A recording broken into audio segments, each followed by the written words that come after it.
أعوذ بالله من الشيطان الرجيم.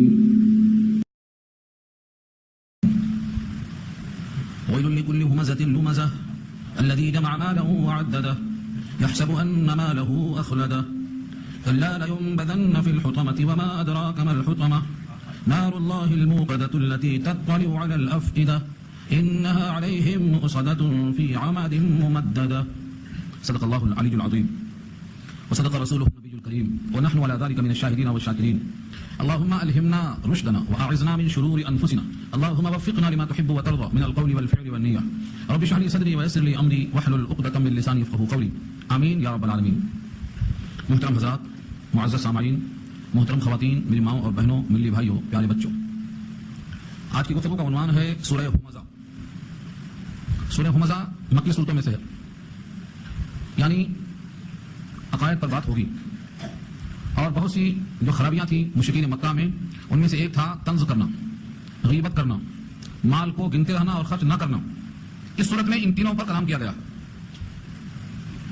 اس صورت کا یہ تین عنوان ہے: ایک طنز کرنا، ایک کسی کے غیاب میں اس کی برائی بیان کرنا، اور تیسرے مال کو سمجھنا کہ اس سے جاویدگی ہمیشگی حاصل ہوگی، گنتے رہنا، خرچ نہ کرنا. یہ تینوں کام پر کلام کیا گیا ہے. کل 9 آیتوں پر مشتمل ہے، یعنی اس صورت کی 9 آیتیں. اس صورت کو سننے کے بعد بہت سے لوگ اپنی زبان کو انشاءاللہ محفوظ رکھیں گے. جس زبان سے کلمہ طیبہ کا اقرار ہوتا ہے اور بندہ مومن کہلاتا ہے، جب اس زبان سے غیبت کا اظہار ہوتا ہے تو بندہ جہنم کی طرف جاتا ہے. غیبت وہ شے ہے کہ اس سے روزہ بھی پھٹ جاتا ہے. فرمایا نبی صلی اللہ علیہ وسلم نے کہ روزہ تو ڈھال ہے، الصوم جنہ ما لم یخرقھا، جب تک پھاڑ نہ دیا جائے. صحابہ نے کہا روزہ کہیں پھٹنے کی چیز ہے، کپڑا ہے تھوڑی وہ؟ فرمایا روزہ پھٹتا ہے، غیبت سے، چغلی سے پھٹ جاتا ہے. پانی پھٹتا ہے، پانی کے پھٹنے کو ہم نہیں جانتے، مگر پانی پھٹتا ہے جب اللہ چاہتے ہیں. دریائے نیل کا پانی دیوار بن گیا، موسیٰ کی لشکر پار ہو گیا. تو پانی پھٹتا ہے، روزہ پھٹتا ہے، دل پھٹتا ہے، بڑے بڑے پہاڑ پھٹ جاتے. کلام الہی وہ شے ہے جس سے کلام اللہ نے خود کہا ہے کہ پہاڑ پھٹ جاتے. اگر ہم پہاڑ پہ کلام اللہ کو اتار دیتے تو پہاڑ پھٹ جاتے.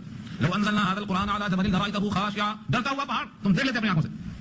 تو روزہ پھٹ جاتا ہے، چونکہ ایسی چیز ہے. اس صورت کے اندر اللہ تعالیٰ نے ان کی مذمت بیان کی ہے، روزہ بھی پھٹ جاتا. اگر کوئی غیبت کرنے والا انسان ہے، اس کے لیے بڑی شدید وعید ہے اس صورت کے اندر. بہت سے لوگ نادانی میں ہلکے سے مزے کے لیے، چلو بھائی کچھ تفریح ہو جائے گی، ان کے بارے میں کچھ کہا، ان کے بارے میں کچھ کہا. ٹائم پاس کرنے کی چیز نہیں ہے. ٹائم میں تو کمانا ہے آپ کو آخرت. ٹائم پاس وہ کرتا ہے جس کو آخرت کا تصور نہیں ہے. ٹائم پاس کرنے کی چیز ہے. ٹائم تو سونے سے زیادہ قیمتی ہے. الوقت اثمر من الذهب، سونا دوبارہ مل سکتا ہے لیکن گزرا ہوا کل آج واپس نہیں آ سکتا. سونے سے زیادہ قیمتی وقت ہے. تو ٹائم پاس کرنے کا مشغلہ غیبت اور چغلی اور تہمت اپنی زبان کا تحفظ کرنے کا سبب دیا ہے صورت میں اللہ نے. اقبال نے بڑے کرم سے کہا تھا، پاک رکھ اپنی زبان، تلمیذ رحمانی ہے تو، ہو نہ جائے دیکھنا تیری سزا بے آبرو. تیری زبان سے نکلا ہوا لفظ محفوظ ہو رہا ہے. اگر اس میں ریکارڈ میں دیکھا گیا ان کی غیبت، ان کی غیبت، ان کی چغلی، ان کی چغلی، تو اللہ فرمائے گا کہ کچھ کام دھندا نہیں تھا جائے گا. اپنی فکر میں یہ دوسروں کی فکر بہت ہے. جب بھی زبان سے جملہ نکلتا ہے تو ایک فرشتہ فوراً نوٹ کر لیتا ہے. سورۃ طه پارہ 26 اللہ فرماتے ہیں ما يلفظ من قول الا لديه رقیب عتید. رقیب عتید کون ہے؟ ایک دائیں اور ایک بائیں کرام کاتبین لکھتے ہیں فوراً. ما يلفظ من قول، جو قول زبان سے تلفظ بن کے نکلتا ہے. ما يلفظ لفظ کہتے ہیں جو زبان سے لفظ نکلتا ہے. ما يتلفظ به الانسان، جو زبان سے الفاظ نکلتے ہیں وہ تلفظ کہلاتے ہیں. فوراً فرشتہ نوٹ کر لیتا ہے. تو ہم ٹائم پاس کرنے کی فکر نہ کریں. بولنا ہے تو اچھی بات بولیں ورنہ چپ رہیں. حضور نے فرمایا کسی کو بولنا ہے تو اچھی بات بولے، اگر اچھی بات نہیں بولتا ہے، بری بات بولنا ہے تو اسے چپ رہنا بہتر ہے. وہ یقول خیرا اور یصمت، یا تو اچھی بات کہے چپ رہے، چپ رہنا ہی اچھا ہے گندی بات بولنے سے. یہ سورہ سن کر آپ کو اندازہ ہوگا کہ اللہ تعالیٰ نے انسان کی زبان کو محفوظ رکھنے کے لیے کتنا خطرناک وارننگ دی ہے. فرمایا وَيْلٌ لِكُلِّ هُمَزَةٍ لُمَزَةٍ. پہلا لفظ کیا ہے بھائی؟ اپنے موبائل بند کر لیجیے سب لوگ، سوچ کر لیجیے. وائل کے معنی آتے ہیں ہلاکت. وائل قرآن کریم میں وائل جہاں جہاں آیا ہے اسی معنی میں آیا ہے. جہنم کے ایک کنویں کا نام بھی وائل ہے. اس کے لفظی معنی ہے خرابی، بربادی، تباہی، ہلاکت، سب وائل کے معنی ہے. وائل لکلی، لکلی میں جو لام ہے وہ لام زیر لی، لیے کے معنی بتایا تھا ہمیں. اور کل اردو میں استعمال ہے. کل معنی ہر ایک، کل کا کل یعنی ہر ایک. جو لفظ کل اردو میں استعمال ہے وہی عربی کا نکلا ہوا ہے. تو وائل ہے لکلی، ہر ایک کے لیے. کون سا ہر ایک؟ ہمزہ لمزہ، ہمزہ اور لمزہ. ہمزہ میں ہے میم سے اور لمزہ میں لام میم سے. ہمزہ اور لمزہ یہ دو لفظ ہیں.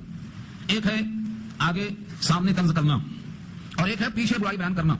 آدمی موجود نہیں ہے، اس کی برائی آپ بیان کر رہے ہیں تو یہ ہمزہ ہے. اور آدمی سامنے موجود ہے تو لمزہ ہے. کسی کو آپ بتا رہے ہیں سامنے سب کے، یہ لمزہ اور لمز کہلاتا ہے. اور وہ آدمی موجود نہیں ہے، اس کی برائی بیان کرتے ہیں تو یہ ہمزہ اور حمز کہلاتا ہے. اللہ تعالیٰ نے لفظ ہمزہ کو استعمال کیا ہے دوسرے مقام پر، میں آپ کو سناتا ہوں. فرمایا حماز مشاء بنمیم. حماز مبالغہ ہے اس سے، ہمزہ سے حماز. حماز مشاء بنمیم مناع للخير معتد اثیم عتل بعد ذلك زنیم ان كان ذا مال وبنین. یہ ولید ابن المغیرہ کے بارے میں. ولید ابن المغیرہ دولت مند تھا، بڑا مغرور تھا. اس کی تفصیلی بحث انشاءاللہ سورۃ الدار میں آئے گی. وہ اس کے لیے اللہ نے حماس کہا ہے. حماس کے معنی چغل خور, مناع خیر سے منع کرنے والا, مشاء خوب چلنے والا, مشیون چلنا, مشاء خوب چلنے والا, حمازم مشائم بھی نمیم. نمیم کہتے ہیں چغل خور. تمباکو اور آگ کے بیچ میں, تاکہ تمباکو جلتا رہے لیکن منہ میں آگ نہ آنے پائے. حقہ پیا دیکھا کبھی آپ نے حقہ پینے والے کو؟ حقہ پینے والے تمباکو جلنے کے واسطے آگ رکھتے ہیں, لیکن تمباکو اور آگ کے بیچ میں ایک چھوٹی سی پتھر کی کنکری رکھتے ہیں. اس پتھر کی کنکری کا نام کیا ہے؟ چغل. وہ ہے نمیم. ادھر اور ادھر دو آدمی ہیں, دونوں کے بیچ میں یہ جو کام کرتا ہے, ادھر سے گرمی ادھر سے تمباکو منتقل کرتا ہے, تب جا کے دھواں بنتا ہے, تب جا کے قوم جلتی ہے. ادھر کی آگ نہیں, ادھر کی تمباکو میں سے قوت نہیں آئی, نہ تمباکو نہ آیا اور نہ آگ آئی, تو دھواں کہاں سے بنے گا؟ قوم کہاں سے جلے گی؟ قوم کو جلنے کے لیے تمباکو کی شکل میں آگ سے قریب کرنے والا آدمی وہ نمیم کہلاتا ہے. حمازم مشائم بنمیم, یہ چغل خوری کرنے والا ہے. مناع للخیر, خیر سے روکنے والا. معتد اثیم, گنہگار ہے, تجاوز کرنے والا. اور کیا ہے ان سب سے بڑھ کر؟ کیا ہے؟ قتل بمعنی اجڑ. قتل کہتے ہیں اجڑ کو, بہت رف اینڈ ٹف آدمی ہے. بعد ذالک زنیم, اس کے بعد آگے کیا ہے کہ وہ حرامی ہے, بے نسب ہے, ثابت النسب نہیں ہے. زنیم کہتے ہیں جس کا نسب ثابت نہ ہو. یہ سارے عیوب وہاں تفصیل سے آئیں گے. یہاں مجھے دکھانا یہ ہے کہ حماز اس کا مبالغہ ہے. یہاں لفظ ہمزہ وہی استعمال کیا اللہ نے. تو ہمزہ جس کے معنی آتے ہیں کسی کے پیچھے برائی بیان کرنا, یہ ہمزہ.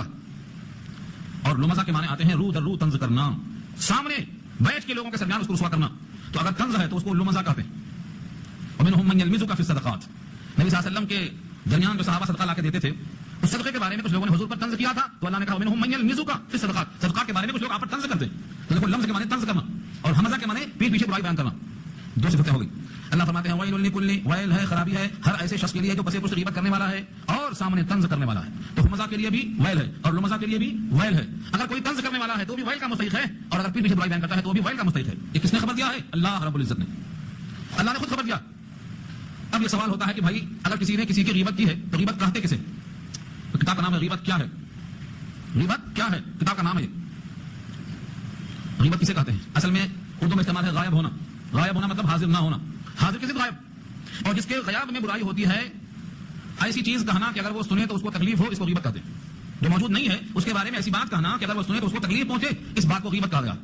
صحابہ نے پوچھا اللہ کے نبی اگر وہ برائی اس میں ہے تب, اگر اس کو برائی بیان کی گئی ہے جو برائی اس کے اندر ہے, فرمایا حضور صلی اللہ علیہ وسلم نے اگر وہ برائی اس میں ہے تب تو وہ غیبت ہے, اگر وہ برائی اس میں ہے تب تو وہ غیبت ہے, اور وہ برائی اس میں ہے ہی نہیں تو تہمت ہے. تہمت ہے. وہ برائی اس میں ہے تو وہ غیبت ہے, اور برائی اس میں ہے ہی نہیں تب تو وہ تہمت ہے. اور دونوں میں کتنا بڑا فرق ہے. چھوٹی چیز کا اگر اندازہ ہو جائے تو بڑی کا اندازہ کرنے میں آسانی ہوتی. غیبت جب حقیقت میں اس میں وہ خرابی ہے تو غیبت کہلائے گی, اور خرابی اس میں نہیں ہے تو تہمت کہلائے گی. اور فرمایا حضور صلی اللہ علیہ وسلم نے الغیبۃ اشد من الزنا, غیبت تو زنا سے زیادہ شدید ہے. جب غیبت زنا سے زیادہ شدید ہے تو تہمت کا انجام کیا ہوگا اس سے اندازہ کر لیجیے. اس میں وہ برائی ہے اور پھر بھی بیان کیا گیا تو اس کی سزا کیا ہے کہ وہ زنا سے زیادہ شدید ہے. اب اس میں برائی ہے ہی نہیں تو آپ نے کتنا بڑا گناہ کیا اس کا اندازہ اسے کر سکتے ہیں آپ. تو لمزہ اور ہمزہ یہ دو چیزیں عام بیماریوں میں سے سب سے زیادہ بیماری یہی ہے. جہنم میں سب سے زیادہ حضور نے عورتوں کو دیکھا ہے. کیوں دیکھا ہے؟ حضور صلی اللہ علیہ وسلم کا ارشاد بخاری میں نقل کیا, امام بخاری نے فرمایا رأیت اکثر اہلها النساء, اللہ کے نبی صلی اللہ علیہ وسلم نے دیکھا ہے اپنی آنکھوں سے معراج کے موقع پر. آ رہی ہے معراج پیر کو, فرمایا کہ میں نے جہنم میں اکثریت عورتوں کی دیکھا.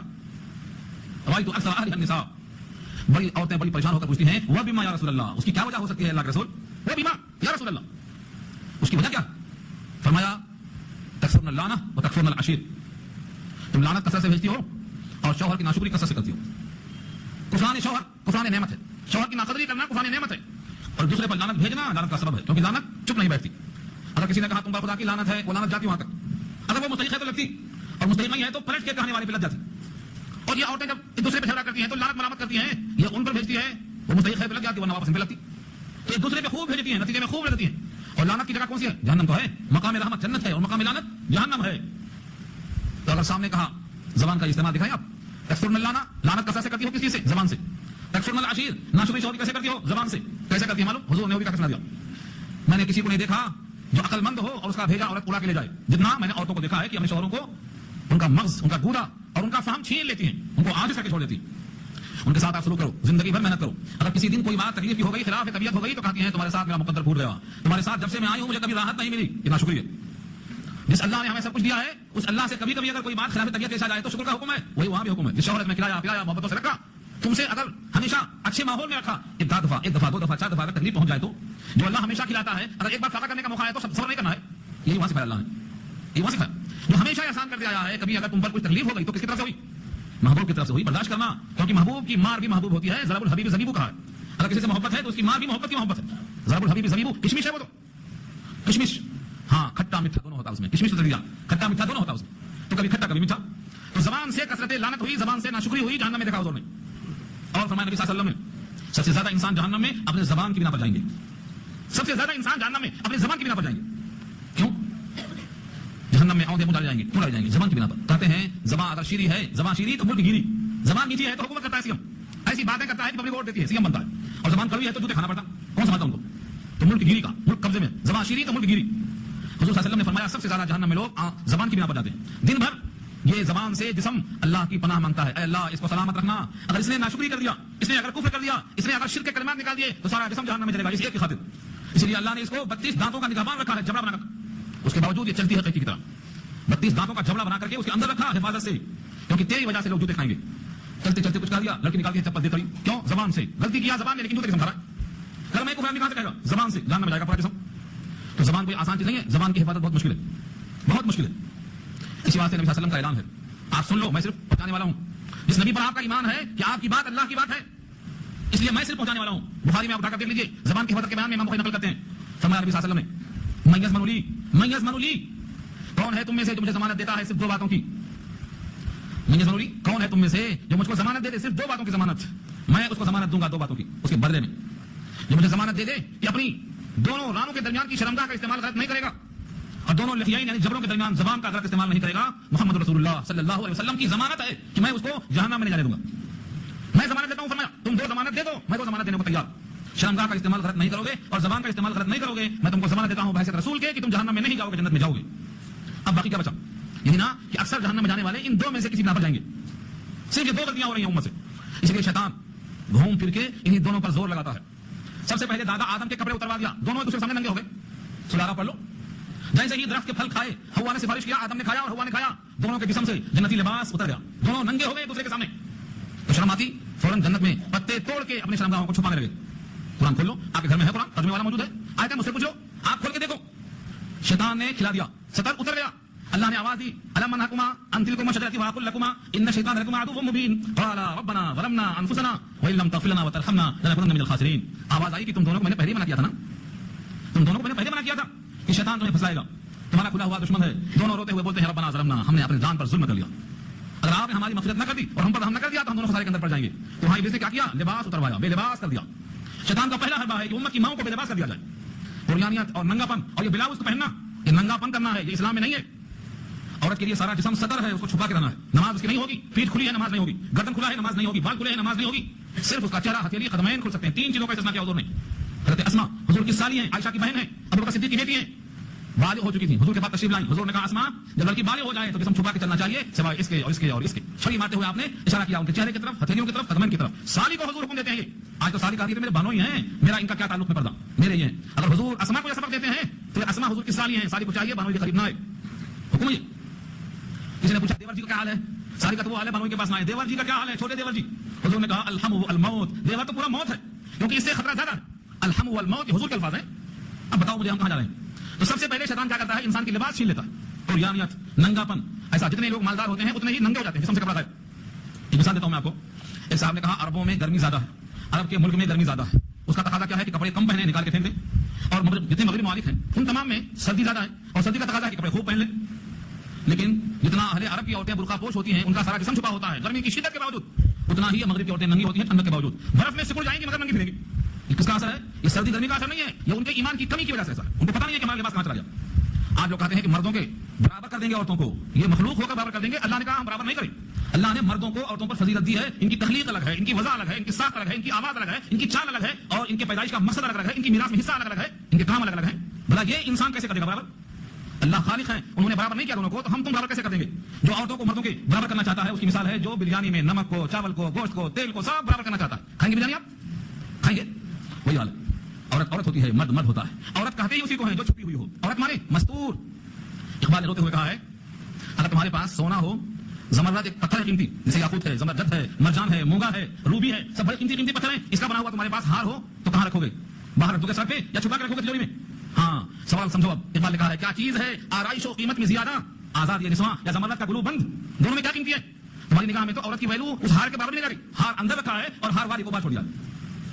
اقبال نے کہا ہے، آج نہیں کہا، بہت پہلے کہا. ارے چھپا کے رکھو، ہار کوئی دیکھ لے گا، کوئی چور مار لے گا. مگر دھار والے کو باہر ڈال دیا ہے، اب کوئی حد ڈالے گا اس پر. یہ خلاصہ کہاں سے نکلا؟ یہ حضرت ہوا اور آدم کا لباس اتروایا شیطان نے، پہلا کام یہ کرتا ہے. اور اس کی وجہ سے جب لگے ہیں توڑ توڑ کے وتفقا یخصفان علیہما من ورق الجنہ، پتے توڑ توڑ کے شرمگاہ چھپانے لگ گئے. یعنی فطرت بولتی ہے کہ چھپا کے رکھو. تمہارا جسم کوئی دیکھتا ہے تو تم کو تکلیف ہوتی ہے، ابھی فطرت باقی ہے. اور جب مس ہو جاتی ہے تو تم ننگے پیر رہیں گے، کوئی احساس نہیں ہوگا. آج یورپ کا یہی حال ہو گیا ہے، وہ ننگے پیر آتے ہیں، کوئی خبر نہیں ہوتی. کیوں؟ حضرت شیخ الہند جا رہے تھے حج کرنے، کوئی آدمی آیا کہ ہم تم ساتھ جائیں گے. حضرت نے کہا ٹھہرو میں اس نے کر کے آتا ہوں، کہا میں بھی ساتھ چلتا ہوں. کہا تم یہاں ٹھہرو، کہا میں ساتھ چلتا ہوں.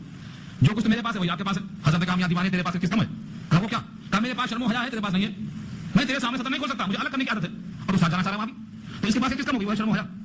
شرم و حیا یہ بہت اہم چیز ہے، جس سے انسان سطر سے بے سطر ہو جائے اس کو بے حیائی کہا ہے. تو انسان کے لیے ضروری ہے کہ اپنے سطر کو محفوظ رکھے. یہاں سے شروع ہوتا ہے. جب انسان کی سطر کھل جاتی ہے اور اس انسان پر دوسروں کی نگاہ پڑتی ہے تو یہ انسان کے لیے اب وبال جان شروع ہو جاتا ہے. تو حضور نے کیا کہا؟ ضمانت دے دو مجھے اپنے شرمگاہ کے غلط استعمال کی کہ تم غلط استعمال نہیں کرو گے. وہ غلطی شروع کہاں سے ہوتی ہے؟ یہاں سے شروع ہوتی ہے. پہلے بے حیائی آتی ہے. جیسے آدم سے پہلے شیطان نے کیا کیا؟ کپڑے اتروا دیا، اس کے بعد جنت سے باہر کروا دیا. یہ سب اللہ کی مرضی تھی لیکن ذریعہ بنا. تو پہلے انسان بے لباس ہوتا ہے، اس کے بعد شرمگاہ سے غلط استعمال شروع کرتا ہے، وہ انجام جہنم ہوتا ہے. تو فرمایا دو چیزیں، سطر کی حفاظت کرو اور زبان کی حفاظت کرو. ان دو پر تم اگر پابند ہو گئے ہو تو رسول اللہ تمہارے ضامن ہیں کہ تم جنت میں جاؤ گے، جہنم میں نہیں جاؤ گے. اگر کسی سے غلطیاں ہو گئی ہیں، زبان سے غیبت چغلی تہمت ہو گئی ہے، تو ابھی موقع ہے، غرغرہ موت سے پہلے پہلے توبہ کر لو، سچی توبہ کر لو. سچی توبہ کی وضاحت سورۃ تحریم پر 28 میں انشاءاللہ آئے گی. سچی توبہ کر کے پاک اور صاف ہو جاؤ.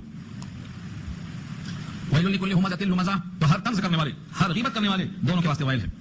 تانا دینا، ایک علی کا بیٹا کہیے نہ پتہ نہ دیا. ہاں ایک صاحب نے نبی کے زمانے میں ایسے ہی کہا دیا، وہ کالی کا بیٹا.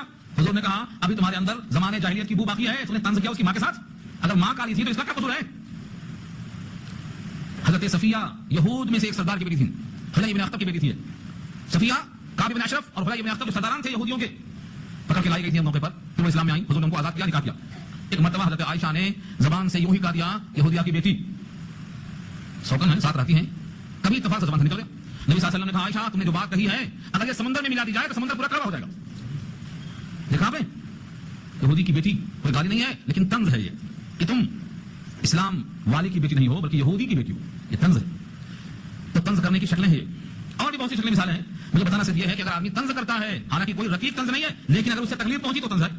ایسا جملہ کہا جس سے دل شکستہ ہو گیا تو یہ طنز ہے، اور پیچھے کہا تو غیبت ہے.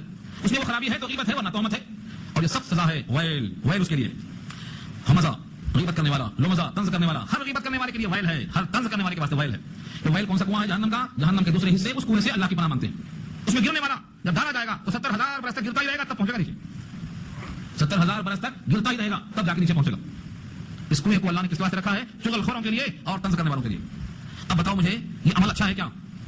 تھوڑا سا مزہ لینے کے لیے ان کی بات کیوں کریں؟ اچھا لوگ کہتے ہیں صاحب میں تو صرف وہاں تھا، وہ لوگ باتیں کر رہے تھے، میں تو خاموش بیٹھا تھا، میں نے کچھ بھی نہیں کیا. حضرت والا قرآن پڑھ لیا ہوتا تو معلوم ہوتا جو جس کے ساتھ ٹکرا لیا پولیس آئی چھاپا مار دیا. کیا کرتی؟ چھوڑ دیتی آپ کو؟ نہیں نہیں، چوری دیکھنے کر رہے تھے، میں صرف ساتھ آیا تھا، چھوڑ دیا آپ کو. دنیا کا کوئی قانون نہیں ہے. مجرموں کے ساتھ آنے والا مجرم، چوروں کے ساتھ آنے والا چور. جو چھاپا مارنے پکڑا گیا سب کا ایک انجام ہونے والا. نہیں صاحب میں چور نہیں تھا، یہ دونوں چور تھے، میں صرف ساتھ آیا تھا، نہیں چھوٹنے والا. یہ تو عقلی اعتبار سے میں نے کیا سمجھانے کے لیے. آؤ قرآن دیکھتے ہیں. قرآن نے خود کہا ہے جو شخص اسلام کے خلاف باتیں کرتا ہو، لمبی لمبی ڈیگیں مارتا ہو، اے نبی صلی اللہ علیہ وسلم آپ صحابہ سے کہیے کہ ان کے ساتھ نہ بیٹھیں، ان کے ساتھ نہ بیٹھیں. اگر اسلام کے خلاف باتیں ہو رہی ہیں تو ان کے ساتھ نہ بیٹھیں. فلا تقعد بعد الذکری مع القوم الظالمین، ظالم قوم کے ساتھ یاد آنے کے بعد نہیں بیٹھنا ہے. وَإِمَّا يُنْسِيَنَّكَ الشَّيْطَانُ، شیطان نے بھلا دیا ہم بیٹھ گئے. فرمایا یاد آتے ہی اٹھ جانا، جب تک غفلت ہے جب تک معافی ہے یاد آتے ہی اٹھ جانا. وَإِمَّا يُنْسِيَنَّكَ الشَّيْطَانُ، ہاں شیطان نے بھلا دیا تھا بیٹھ گئے تھے. فلا تقعد بعد الذکری، یاد آنے کے بعد اب نہیں بیٹھنا. یہ کس کے ساتھ ہے؟ جو اسلام کے خلاف لمبی لمبی باتیں کرتے ہیں. اور غیبت کرنا یہ اسلام کے مطابق ہے، یہ خلاف ہے، اسلام کے خلاف بھی ہے. ان کے ساتھ نہیں بیٹھنا، اٹھ جانا. فرض کرو آپ بیٹھے رہ گئے تو ہاں اگر تم بیٹھے رہ گئے یاد آ جانے کے باوجود، انکم اذا مثلہم، تو اس وقت تم انہی میں شمار ہوگے. اللہ فرماتے ہیں انکم اذا مثلہم، اس وقت تم انہی میں شمار ہوگے. اس لیے غیبت کرنا، غیبت کا سننا، غیبت کا تعاون کرنا، غیبت والوں کی گفتگو میں ہنسنا، ان کو شہ دینا، یہ سب جرم ہے. جب کسی کی بات آئے تو کہو بھائی اپنی بات کہو یا میری سنو، یا اللہ کی بات کریں گے یا رسول اللہ کی بات سنیں گے بس. کیونکہ دنیا کی خاطر آخرت تباہ ہم نہیں کریں گے. کسی کو تحقیر ثابت کرنے کے لیے اپنی حقیقت کا بات نہیں دیں گے، یہ ہے گناہ. تو اس صورت کا یہ مضمون اہم ہے. اب سوال یہ ہے کہ غیبت کرتا کون؟ پہلے زمانے میں سب لوگ نہیں کرتے تھے، مگر آج کے زمانے میں سب کر رہے ہیں ماشاءاللہ، ترقی کا زمانہ ہے. پہلے سب نہیں کرتے تھے مگر آج سب کرتے. پہلے کچھ نیک ہوتے تھے، صالح ہوتے تھے، بزرگ ہوتے تھے، علماء اور صلحاء ہوتے تھے، نیک اور اولیاء ہوتے تھے، وہ بولتے تھے غیبت نہیں، منہ بند. تو سب ہے بندروں کا 3 بندر تھے. ایک نے کہا ہم آنکھیں بند، برائی دیکھیں گے نہیں. ایک بولتا ہے منہ بند، برائی ہم بولیں گے نہیں. ایک بولتا ہے کان بند، برائی سنیں گے نہیں. مگر ایسے بندر آج ملتے کیا؟ بندر بھی غیب سے اب نہیں ایسے بندر. تو پہلے لوگ فرق کرتے تھے. آج تو نہ مسجد چھوڑتے لوگ، نہ مدرسہ، نہ مسجد، نہ کوئی آفس، نہ کوئی گھر، جہاں موقع ملا شروع. ہاں اگر کسی کے بارے میں گفتگو کرنا ہے اور نیت یہ ہو کہ اس کی اصلاح کرنا ہے، اس کی خیرخواہی کرنا ہے، اس نیت سے اگر بات میں تذکرہ آ جائے تو اللہ دلوں سے واقف ہے، اللہ دلوں سے واقف ہے۔ اگر کسی کی اصلاح کی نیت ہے، اس فکر میں کسی کا تذکرہ آ گیا، ایسا تذکرہ حضور کے پاس بھی آیا ہے، حضور کی محفل میں آیا ہے، ایک نہیں 10 مثالیں دے سکتے ہیں۔ حضور صلی اللہ علیہ وسلم بیٹھے ہیں، صحابہ کھانا کھا رہے ہیں، آپ نے ایک شخص کا نام لیا کہ فلاں شخص نظر نہیں آ رہا ہے، ایک صحابی نے کہا وہ تو منافق ہو گیا ہے، اس وقت نہیں آیا۔ دوسرے نے کہا تم نے بری بات کہی اس کے حق میں، میرا گمان یہ ہے کہ اس کو پیش آیا، اس وقت نہیں آیا۔ نبی صلی اللہ علیہ وسلم کی محفل میں یہ سوال جواب کیوں ہو رہا ہے؟ اس کی اصلاح کی فکر ہے کہ فلاں آدمی پابند تھا، کیوں نہیں آ رہا ہے۔ دوسرے حجرات کی آیت نازل ہوئی تو جن کی آوازیں بڑی تیز تھی وہ گھر میں بیٹھ گئے، آئے نہیں۔ اب آپ کو سورہ حجرات سمجھاؤں پہلے تو سمجھیں گے آپ قصہ کیا ہے۔ سورہ حجرات میں نبی کے سامنے زور سے بولنے والوں پر تنبیہ آئی ہے، نبی کی موجودگی میں زور سے بولے گا تو عمل چلا جائے گا، حق ہو جائے گا۔ یہ واضح سورہ حجرات 26 میں آئی ہے۔ تو جو آیت نازل ہوئی تو کسی صحابی کی آواز بڑی تیز تھی، شماس بن قیس، آواز بڑی تیز تھی، جہر الصوت تھے، وہ گھر میں بیٹھ گئے، آئے نہیں کئی دن تک۔ حضور نے کہا فلاں صاحب نہیں آ رہے، کیا بات ہے، پتہ لگو۔ فکر تھی ان کے نہ آنے پر غیبت نہیں ہے، ان کی فکر۔ ایک صاحب نے کہا اللہ کے نبی جس سے وہ آیت اور سورت نازل ہوئی ہے ان کا دل بہت ٹوٹا ہوا ہے، وہ کہتے ہیں کہ میں تو جہنم والا ہو گیا کیونکہ میرے سارے اعمال بیکار ہو گئے، میری آواز بہت تیز ہے، میں نے بارہا حضور کے سامنے زور سے بات کیا ہے، میں تو مر گیا، انا من اصحاب النار۔ جب وہ آدمی نے تحقیق کر کے نبی تک بات پہنچایا تو حضور نے کہا جا کے ان سے کہا دو ہوا من اہل الجنہ، وہ جنت والوں میں سے، آؤ بولو اس کو۔ جو نبی کے سامنے زور سے بات کرتا ہے گستاخی کے ارادے سے، اس کے لیے وہ حکم ہے، لیکن جس کی فطری آواز بلند ہو اس کے واسطے نہیں ہے یہ حکم۔ دیکھا آپ نے تو نبی کی محفل میں ذکر آیا نہیں آیا، بلائے گئے نہیں بلائے گئے، تحقیق ہوئی نہیں ہوئی۔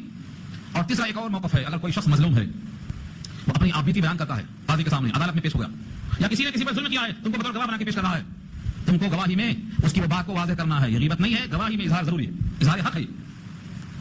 اگر تم پر کسی نے ظلم کیا ہے، تم مظلوم ہو، تمہیں اپنی آبیتی کو بیان کرنے کا حق ہے۔ چھٹا پارہ پہلی آیت پڑھ لیجیے، لا یحب اللہ الجہر بالسوء من القول الا من ظلم۔ ظلم کے معنی جو مظلوم ہے وہ اپنے ظلم کو، اپنی آبیتی کو بیان کر سکتا ہے تاکہ لوگ اس پر ہمدردی کریں، قاضی اس کے ساتھ فیصلہ کرے۔ اپنی آبیتی کو بیان کرنا جائز ہے، یہ غیبت نہیں ہے۔ اپنی آبیتی کو بیان کرنا جائز ہے، کسی کی اصلاح کرنے کے لیے ہمدردی کے ساتھ تذکرہ کرنا جائز ہے، کسی کی تحقیر، تذلیل، توہین کے واسطے کرنا وہ غیبت ہے، اس کا انجام ویل ہے۔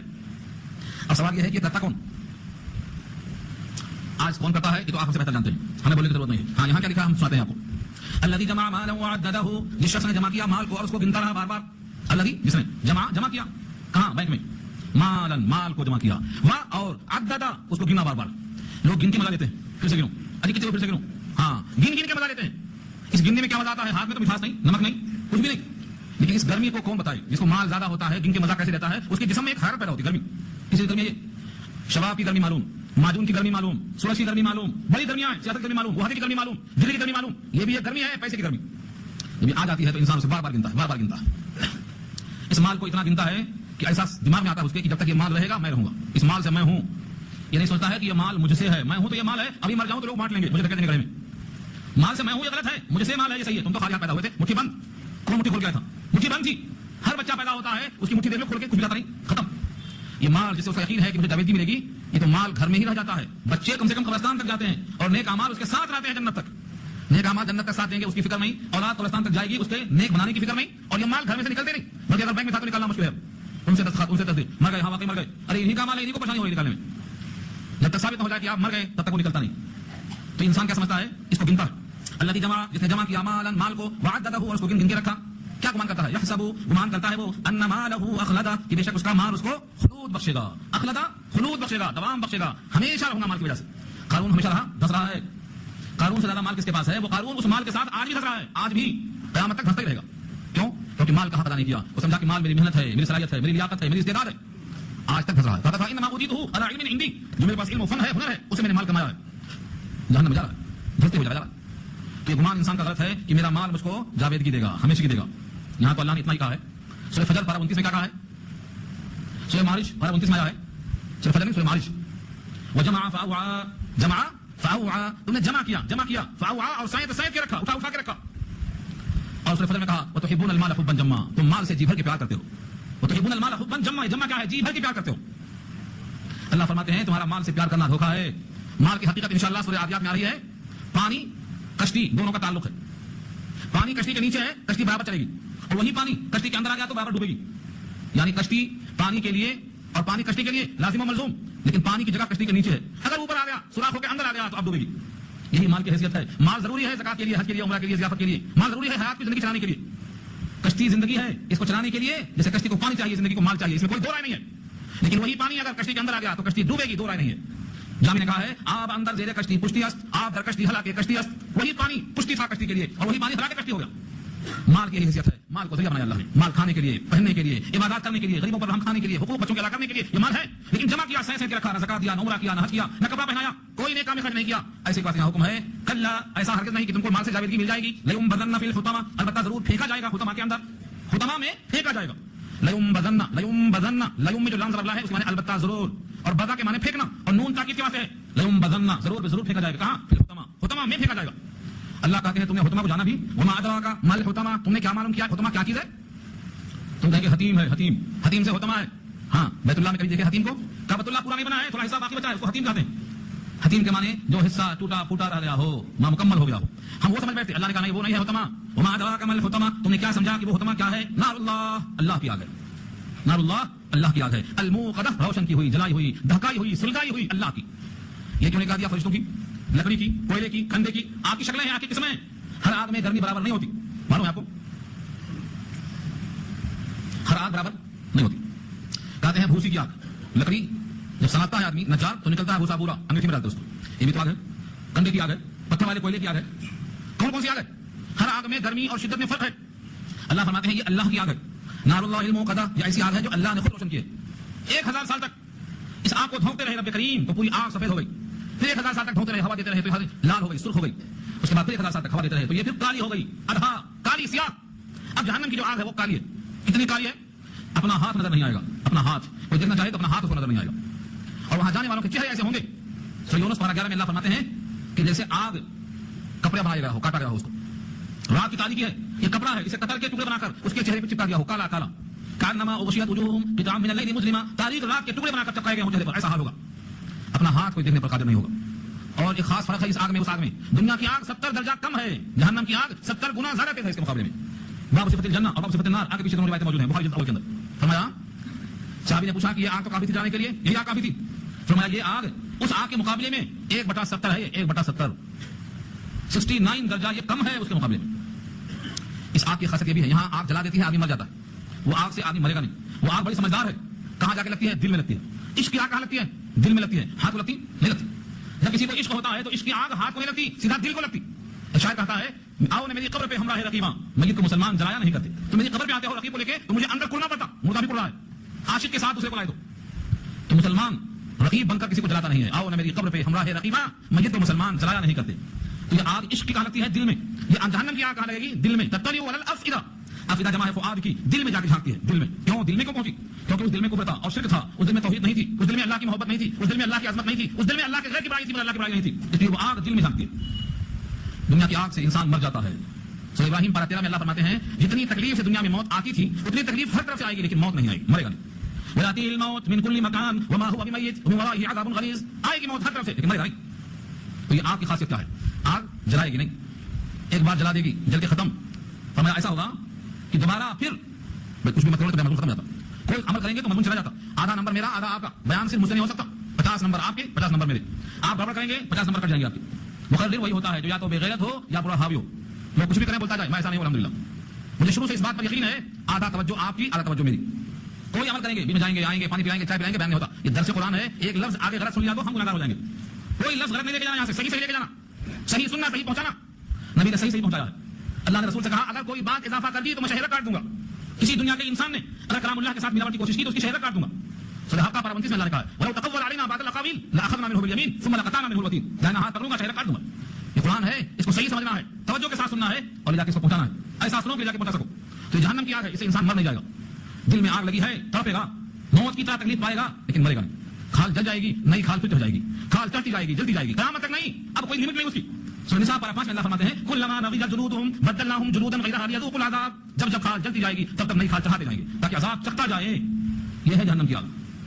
اس آگ کا یہ ہے حشر کہ دل میں لگتی ہے دلوں کو جھانکتی ہے. التي تطلع على الافئدہ جو جھانکتی ہے دلوں پر. انہا علیہم مؤصدہ بے شک وہ یعنی آگ علیہم ان لوگوں پر مؤصدہ ڈھکن بند ہوگا. مؤصدہ کے معنی آتے ہیں ڈھکن بند. ڈھکن بند کرنے کا مطلب یہ ہے تمام دروازے بند کوئی نکلنے کا چانس نہیں. کہیں جا نہیں سکے گا. نکلنا چاہے گا تو کوئی شکل نہیں. ڈھکن بند ہے. اور ڈھکن بند ہونے کے ساتھ ساتھ وہ ڈھکن کہاں بند ہے؟ فی عامدن لمبے لمبے ستون ہیں. عامد کہتے ہیں ستون کو اور مبتدا کے معنی لمبے لمبے لمبے کھمبوں میں ان کو باندھ دیا جائے گا تاکہ یہ ہل نہ سکے. کھمبوں سے باندھا جائے گا اور ان کے لیے جو زنجیر ہے وہ 70 گز کی زنجیر ہے. اللہ نے خود کہا ہے پارہ 29 میں آیت آ گئی ہے ثم فی سلسلۃ سلسلہ معنی زنجیر. عربی میں سلسلہ اردو میں زنجیر. ثم فی سلسلۃ غرها جس کی چوڑان کتنی ہوگی؟ کتنا ہوگی؟ 70 ذراعا 70 گز ہوگی. فسلکو اس میں اس کو پیرو دیا جائے گا. پھر کی شکل کیا لکھا ہے؟ سورہ رحمان میں کہا ہے یؤخذ بالنواصی والاقدام، پیر کو پیشانی کے بال سے باندھ دیا جائے گا، گول بن جائے گا. اس کے بعد تسبیح کے دانوں کی طرح پھرو دیا جائے گا. یؤخذ بالنواصی والاقدام، سورہ رحمان کی آیت ہے. پیشانی کے بال پیروں سے باندھ دیے جائیں گے. یہ کس کے لیے سنایا جا رہا ہے یہاں پر؟ کیا یہ عمل کسی مومن کا ہو سکتا ہے جو مسلسل زبان چلائے، جس زبان پر اللہ کی یاد ہو، رسول اللہ کا درود ہو، جس زبان پہ کلمات اسلامیہ ہوں؟ کیا اس کی زبان سے غیبت، چغلی، تہمت نکلے گی؟ اگر نکلی ہے تو توبہ کر لینا چاہیے، دوسرا کوئی راستہ نہیں. ایک ہی صابن ہے، اس کا نام توبہ ہے. دھوئیں گے کپڑے صاف ہو جائیں گے، سارا نام اعمال درست ہو جائے گا. سچی توبہ کرو، اپنی زبان کا تحفظ کرو اور کوشش یہ کرو کہ اس زبان سے کسی کے خلاف کوئی لفظ نہ نکلنے پائے. مومن تو خیر خواہ ہوتا ہے.